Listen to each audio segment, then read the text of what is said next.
मुझे पता है तुमने इस वीडियो पे क्यों क्लिक किया। तुम्हें भी 2 महीने में नीट क्लियर करना है और तुम बहुत सीरियस हो। भले ही तुमने पिछले 8-9 महीने बर्बाद किए, मुझे पता है, फिर भी तुम सीरियस हो, इसलिए इस वीडियो पे आए हो। और मुझे पता है इस वीडियो के बाद भी तुम 1000 वीडियो देखोगे ऐसे, पर मैं एक दावा कर सकता हूँ, इसके बाद तुम कोई नहीं वीडियो देखोगे, क्योंकि मैं तुम्हें फुल गाइड करूंगा। सुनो, पहले तो तुम्हें पता होना चाहिए, देखो मैंने पूरा रोड मैप लिखा है कैसे तुम्हें होना करना होगा। पहले हाउ टू क्रैक नीट, एक क्वेश्चन करना पड़ेगा खुद को। करो। क्यों करना है? तुम्हें डॉक्टर बनना है? नहीं, तुम्हें पैसे कमाने हैं। और घर वाले जो कह रहे हैं उनकी बातों को नेग्लेक्ट करना है। समाज तुम्हें बोल रहे हैं कि तुम ड्रॉप लेके घर पे बैठे हो, उनको गलत प्रमाण करना है। इसके लिए तुम्हें नीट पर क्लियर करना है ना? ठीक है। उसके बाद देखो, तुमने तो 8-9 महीने 10 महीने पिछले बर्बाद कर चुके हो। इसका मतलब तुम बहुत ही नालायक हो। मानो इस बात को, पहले मानो, उसके बाद ही तुम अगर एक्सेप्ट नहीं करोगे तो कुछ नहीं होगा। ठीक है, मान लिया।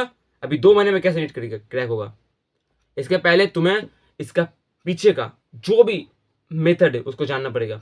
तो क्या है, अभी मैंने यूट्यूब पे एक वीडियो देखा जहाँ पे एक आदमी ने अपने घर पे गया, देखा कि उसका वाइफ चीट कर रहा है उसके ऊपर किसी और के साथ। It's so horrifying. मुझे पता है, इस सो हॉरिफाइंग, मुझे बहुत बुरा लगा, क्योंकि उसके बाद जो वीडियो में दिखाया वो है कि वो लड़का, वो आदमी, लड़का नहीं था, आदमी है, वो आदमी पूरा मेंटली एग्जॉस्ट होके, सेंसलेस होके दीवार पे सर रख के बैठा हुआ था ऐसे। और उसका बीवी आके उसको बोल रहा है माफ कर दो, माफ कर दो, फिर से नहीं होगा, फिर से नहीं होगा। इसका मतलब क्या है? क्या वो सच में उससे माफी मांग रही है? नहीं, she is trying to overcome the situation. वो सिचुएशन में मैनेज करने के लिए कह रहे हैं। वो क्यों माफी मांग रही है? उसे कोई गिल्ट नहीं है, उसे सिर्फ माफी इसलिए मांगना है क्योंकि वो चीट करते हुए पकड़ी गई। समझो, लड़कियों को साइकोलॉजी को समझो जो चीट करते हैं। समझ लिया? और ऐसे ही है एनटीए। एनटीए भी ऐसा ही है। एनटीए भी एक चीटिंग वाइफ है, चीटर है। समझो पहले क्यों मैं कह रहा हूं, क्योंकि एनटीए भी तुम्हारे साथ चीट कर रहा है। पहले 23 में अच्छे अच्छे क्वेश्चन दिए, तुमको बता दिया कि भाई हम तो अच्छे से क्वेश्चन देके बच्चों को लेंगे। फिर 24 में अचानक सब फास्ट हो गया कि क्वेश्चन लीक हुआ है और क्वेश्चन आसान आया है। सबने सब कुछ कर लिया। फिर जब एनटीए को गाली पड़ी, मतलब जब उस चीटिंग वाइफ को तुमने कन्फ्रंट किया कि तुम क्यों चीट कर रहे हो, उसने पूरा ब्लेम तुम पे दे दिया कि तुम समय नहीं दे रहे मुझे, इसलिए मैंने चीट किया, जो कि एक कॉमन कॉमन लाइन है चीटरों की। ठीक है, उसने एनटीए उसके बाद क्या किया, बोला कि मेरी कोई गलती नहीं है। फिर पीछे से तुम जब माफ कर दिया उन्हें कि ठीक है मैं माफ कर दिया, तुमने चीट किया, मैंने माफ कर दिया, उसके बाद वो फिर से चीट करेगी। इसलिए 2025 में उसने ऐसा चीट किया कि तुम्हारे एल लग गए। 2025 में क्वेश्चन बहुत टफ आया, बहुत टफ आया, तुम्हें वो समझना पड़ेगा। एक पैटर्न है, और ऐसे लड़कियों की और ऐसे इंसानों के पैटर्न समझना जरूरी है। उनकी बातों में ध्यान मत दो, उनकी बातों में ध्यान मत दो।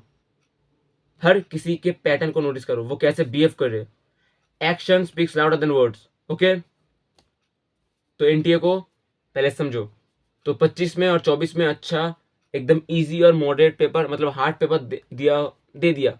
उसके बाद क्या किया, जब सब लोग समझ रहे हैं कि एनटीए जेई का क्वेश्चन आसान कर रहा है तो नीट का आसान होगा, उस वक्त नीट का कठिन कर दे रहा है।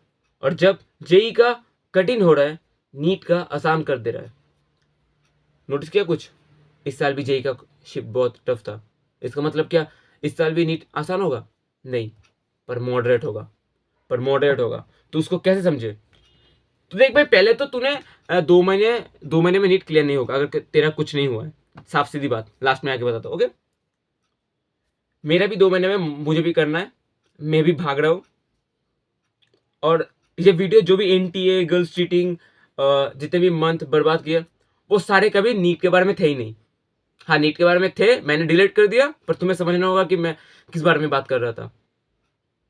अगर किसी टॉक्सिक रिलेशन पे हो, जैसे नीट के लिए, जैसे नीट के साथ भी तुम टॉक्सिक रिलेशन पे हो, क्योंकि नीट के लिए तुमने ड्रॉप दे दिया है, 1 ड्रॉप 2 ड्रॉप दे दिया है, जैसे टॉक्सिक रिलेशनशिप लूप। और अगर डिलीट कर पाओ तो करो।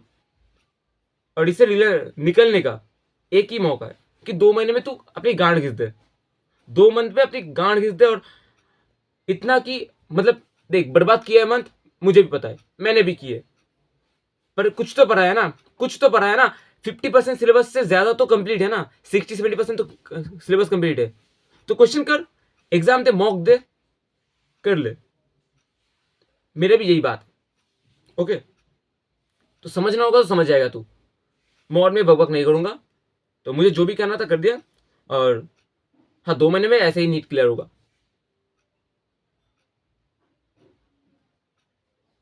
पढ़ने जा, कल किसी और में वीडियो बनूंगा। Okay bye.